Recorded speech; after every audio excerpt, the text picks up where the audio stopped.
هێزە پاوانخوازەکانی کوردستان هەمیشە ویستویانە بە کۆنتڕۆڵکردنی جومگەکانی دەسەڵات لەوانە هێز و ئابووری و دیپلۆماسیەت بەشێکی زۆریش لە جەماوەری کوردستان چاواشە بکەن و بۆ خۆیانی ببن.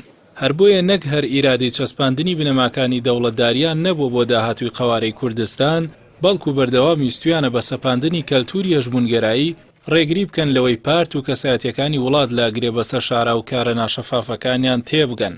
لەسەر هەمان بنەماش پەلهاویشتنی حیزبەکانی دیکەی کوردستان بۆ تێگەیشتن و ئاشکرەکردنی دۆسیە تاریکەکان و سیاسەتە ناشەفافەکانیان ئەوانی تووڕە کردو و تا ئاسی تۆڵەسەندنەوەی بردوون. ئەو بەرپرسەستەمکار و گەندەڵانە ساڵانێکە ویستویانە گرێبەست و کەین و بینەکانیان لەگەڵ هێزە پاوانخوازەکانی دیکەی عێراقدا لە تاریکیدا بمێننەوە، چونکە لە دوای ساڵی 2003 هەمیشە دەسەڵاتدارانی هەرێم بوون کە ڕێکەوتنەکانیان لەگەڵ بەغدا جێبەجێ نەکردووە. لە کاتی سزای بەغدادیشدا بەردەوام ئەوانیان بە شۆڤێنی و دژە کورد ناو بردووە، کەچی هەمان شۆڤێنی و دژە کورد بەدەیان موڵکی گرانبەهای هەرێمی کوردستان خەڵات کراون. السید ئەحمەد خۆرشید تا نوێنەرانی ڕاستەقینەی گەلی کوردستان لە بەغداد نەبوون، هەموو چاواشەکاریەکانی بەرپرسانی هەرێم لەژێر دەنگی ژاوەژاوی دروشمی ناسیۆنالیستیدا ون دەکرا.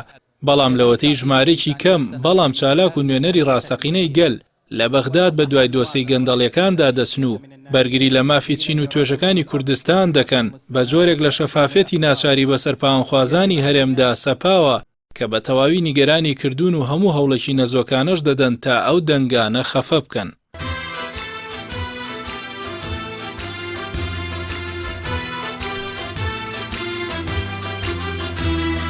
بۆیە کۆمەڵی دادگەری کوردستان وەکو لە پەیامی هەڵبژاردنیشیدا جەختی لەسەر کردووەتەوە، دەیەوێت وەکو هێزێکی دڵسۆزی نێوبەرەی گەلەکەی بە گژی ستەم و تاوانکاریەکاندا بچێتەوە و لە پێناوی سەروەری ئەواندا جەنگی یاسایی و سیاسی و مەدەنی بۆ بژێویان بەرپا بکات.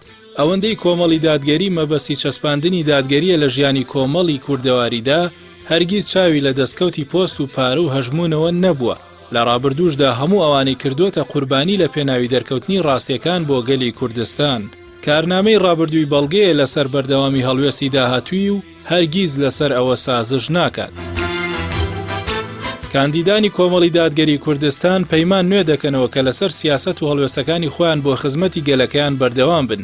دەبێ ئیرادەی دەنگدەری کوردیش لەم قۆناغە سەختەدا ئەوە بێت گەنداڵکاران بێهیوا بکات، چونکە دەمێک ئەوان کار لەسەر بێهیواکردنی خەڵک دەکەن بۆ ئەوەی زەمینەی چاواشەکاری و ساختەکاری بخوڵقێنن، تا جارێکی دیکەش خۆیان بکەنەوە بەدەم ڕاستی خەڵک و بە جادووە سیاسیەکانیان ڕاستیەکانیان لێ بشارنەوە.